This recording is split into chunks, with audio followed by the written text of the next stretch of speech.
Bonjour, c'est René. Aujourd'hui, je voudrais vous parler de 4 points. 4 points que je dirais les 4 points les plus importants en peinture. Quand j'ai commencé à peindre, j'avançais très lentement. Je mettais beaucoup de temps à faire mes tableaux. Je recommençais des centaines de fois des parties du tableau. J'arrivais pas à faire ce que je voulais. Ça ne me plaisait jamais, pardon. Je trouvais toujours il manquait quelque chose, c'était pas beau. J'étais toujours en train de faire et refaire certains éléments du tableau, ça n'en finissait pas, puis je n'étais jamais satisfait. Et ça, c'est certainement un petit peu le cas de beaucoup de personnes lorsqu'elles commencent à peindre, débutantes, ou même des fois, parfois même moins débutantes, mais lorsqu'on est vraiment tout seul, lorsqu'on n'a pas une aide, je dirais, précise et pointilleuse sur ce qu'il faut faire vraiment pour réussir nos tableaux, pour peindre plus facilement, plus rapidement et obtenir de bien meilleurs résultats. C'est ce qu'on appelle finalement la progression. Progresser vite et bien en peinture, c'est faisable à condition d'avoir les bonnes informations, à condition de savoir ce qu'il faut vraiment faire et comment le faire. C'est un petit peu comme dans tout, il y a des techniques et il suffit de les connaître pour être meilleur. Puis après ça, bien entendu, il vient la pratique qui doit s'ajouter à tout ça.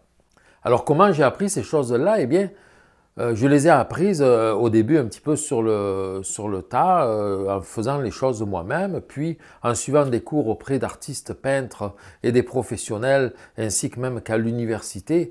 C'est là où on apprend ces choses-là. Un cours à l'université, c'est 3 heures par semaine pendant 12 semaines pour avoir juste un petit 3 crédits, puis il faut multiplier ça par 10 pour aller vers un certificat. Ça devient vraiment des heures et des heures et des heures de cours. C'est très long pour finalement se retrouver avec des choses, quelques-unes, les plus importantes, qu'on va retrouver après, si vous voulez, ce sont ces choses-là qu'on va retrouver même dans tous les autres cours. Mais ces choses sont tellement importantes qu'il faut les mettre en pratique pour que votre travail soit plus facile et mieux réussi. Alors, donc, c'est avec ces années d'expérience, ces années d'études que je viens maintenant vous apporter ces 4 points, les 4 points les plus importants selon moi pour que votre peinture soit plus facile à faire et soit mieux réalisée et soit plus belle. Alors, les 4 points sont les suivants. D'abord, il y a les formes. On parle de points techniques. Ce sont 4 points importants que vous devez finalement observer et représenter. Tout simplement, observer, bien observer et représenter. Et ça va vous apporter la facilité pour tout le reste. Vous allez voir 4 points importants, les formes, la forme. À partir du moment où vous faites quelque chose, que ce soit un portrait, un personnage, un animal, un paysage, des fleurs, peu importe ce que vous faites, chaque élément que vous allez prendre sur votre modèle pour mettre sur votre peinture, cet élément a une forme. Et une partie de cet élément a une forme aussi. Par exemple, vous avez un pétale de fleurs. Un pétale de fleurs, il a sa forme. Vous allez pouvoir représenter cette forme, mais cette forme peut être partagée en 2 autres formes. Par exemple, la forme à la lumière et la forme à l'ombre. Ce sont des formes aussi. Vous allez placer ces 2 formes sur votre tableau aussi. Vous reproduisez ce que vous voyez comme vous le voyez de cette façon-là. Vous décomposez tout ça en ces 4 éléments-là. Les formes, exactement. Vous mettez la même forme au même endroit. Ça veut dire qu'elle a la même dimension, elle est à la même place, à la même inclinaison. Tout ça, c'est ça qui est important. Que les choses soient dans les bonnes positions, des bonnes proportions, les bonnes inclinaisons. Si ce sont des lignes, un mur de maison, un toit de maison, si le toit il penche comme ça, il ne faut pas le faire pencher comme ça ou comme ça. C'est vraiment comme ça. Donc, on observe et on fait ce qu'on voit comme on le voit de manière décomposée. Donc, une fois que vous avez bien compris qu'il faut faire les formes comme on les voit pour les placer sur le tableau, ça va être ça pour toutes les formes que vous allez voir dans le tableau. Mais vous ne faites pas d'abord toutes les formes, ça va être au fur et à mesure. Donc, le deuxième point, ça va être les contours. Okay. Ces formes-là ont des contours. Il y a quelque chose qui est autour, là, qui sépare cette forme de celle-là. Admettons, le pétale de la fleur, par rapport à l'autre pétale de fleur, il se découpe. Ou bien la forme de l'ombre et la forme de la lumière sont juxtaposées, se découpent ici. Cette découpe ici, on appelle ça un contour. Ce contour, analysez-le bien. Est-ce qu'il est découpé ou fondu, dégradé? Est-ce qu'il est dégradé? Oui, mais dégradé combien, sur quelle distance? Un dégradé court, fort, ou du moins un dégradé faible, je dirais, court, ou un dégradé fort, donc sur une grande distance. Si vous analysez bien les formes, et si vous analysez bien ces contours de toutes les choses qu'il y a sur le tableau, que vous les représentez comme vous les voyez, vous allez réaliser quelque chose de très très beau.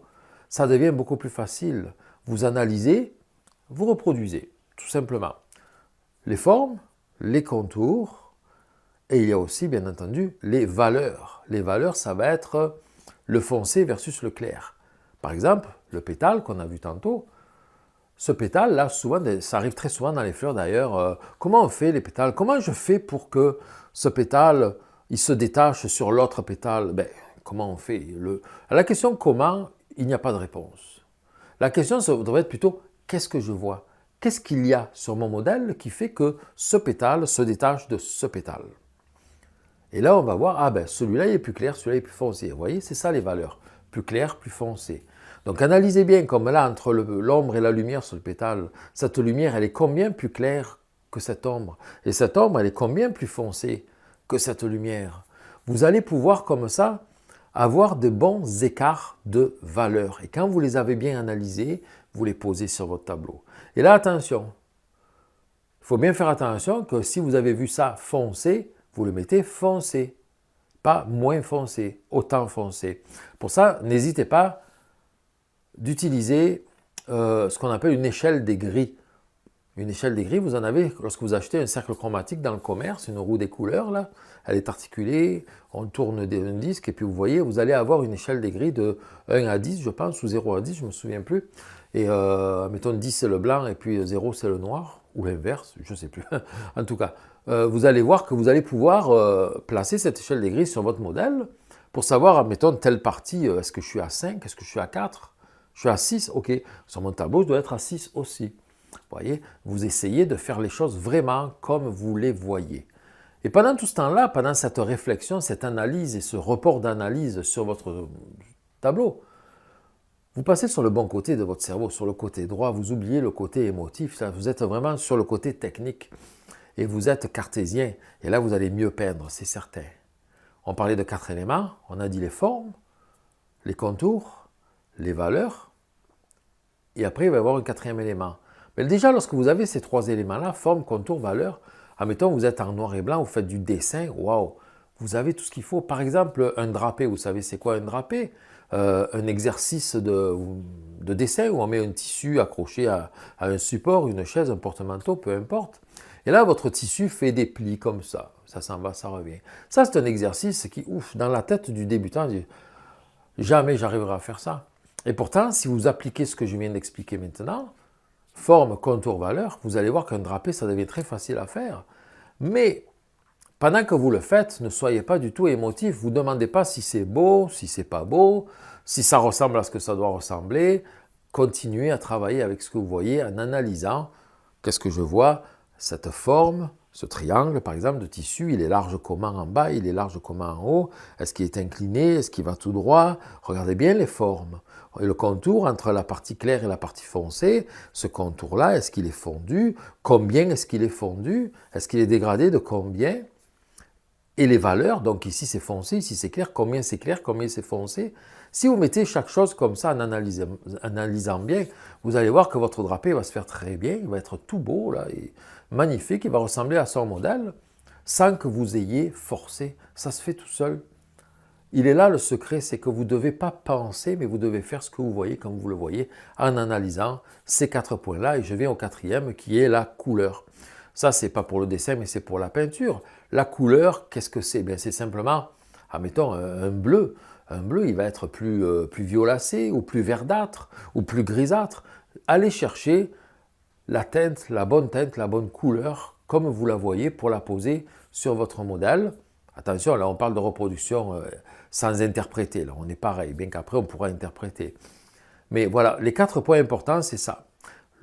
Les formes, les contours, les couleurs, les valeurs, pardon, et la couleur. Alors, la couleur, par exemple, je vais vous donner un exemple très précis. Et ça arrive à chaque fois, hein, dans mes cours, tout le temps. Quelqu'un fait un paysage, il va faire un vert pour mettre sur ses arbres. Et là, de suite, j'entends le mot vert, moi, hop, je m'en vais voir l'élève de suite parce que je le sais qu'il va y avoir un problème. Et bien entendu, il y a un problème parce que l'élève va faire un verre très vert, ou bien il le prend directement du tube, ou bien il fait un mélange pour représenter un arbre qu'il a dans son paysage. Et dans 90% des cas, eh bien, le vert qu'il fait est un vert beaucoup trop intense, beaucoup trop vert par rapport au vert qu'il a sur son modèle. Et ce vert-là qu'il est en train de faire pour mettre sur son tableau, il est beaucoup trop intense pour représenter un vert naturel dans la végétation. Ça va être un vert qu'on va trouver sur un banc de parc, sur une voiture, les volets d'une maison, mais pas dans le feuillage. Et là, je lui fais prendre conscience en lui disant « Mais tu n'as pas bien analysé ce vert, il est vert comment sur ton tableau ?» Est-ce qu'il est aussi vert que ça? Alors, sur ta photo, pardon. Prends le vert de ta palette et puis présente-le devant ton modèle et compare-les. Il va dire, ah oui, c'est vrai, c'est trop vert. Et même souvent, ce qui arrive, je dis, bon, ben, corrige-le, rajoute du rouge dans ton verre ou de l'orange pour l'atténuer. Il commence à mettre du rouge un peu dans son verre devient un peu moins vert. Il le représente encore, ah, c'est encore trop vert, mais encore un petit peu de rouge. Et finalement, il dit, regarde, sur ta palette là, c'est plus vert du tout, c'est devenu marron, c'est brun.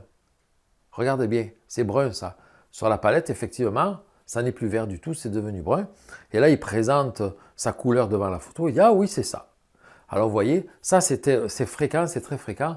Le feuillage qu'il y a dans son arbre, eh bien, il n'était pas vert, il était brun, mais lui, dans sa tête, il le pensait vert.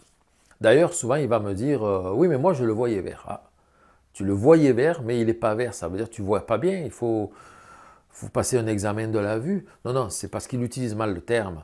Il utilise le terme voyer, mais en fait, c'était penser. Je le pensais vert qu'il aurait dû dire. Donc voilà, ça, c'est vraiment... Alors là, ce que je vous explique là, c'est quelque chose qui est naturel. Ça arrive à tout le monde parce que c'est comme ça, nous sommes faits comme ça. Et comme je l'ai dit dans un autre cours en peinture, il faut casser notre naturel pour s'en aller faire des analyses, pour être plus technique, pour voir vraiment et non pas penser.